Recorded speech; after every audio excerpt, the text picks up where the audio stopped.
Okay, we're going to do a quick tutorial on soldering.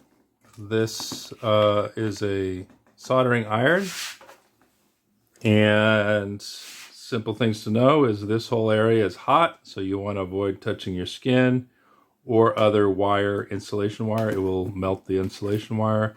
It will burn your skin. So keep an eye on that. The other thing is typically there's a stand to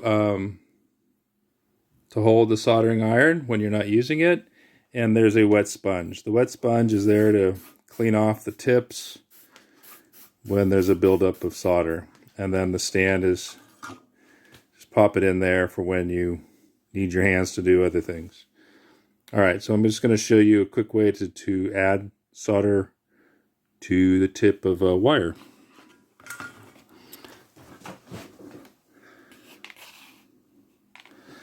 So this is a wire that's already been stripped of the insulation, and I'm just going to what we call tinning the wire, and I have underneath the wire a piece of cardboard so that we don't burn the table or any plastic kind of thing you might have.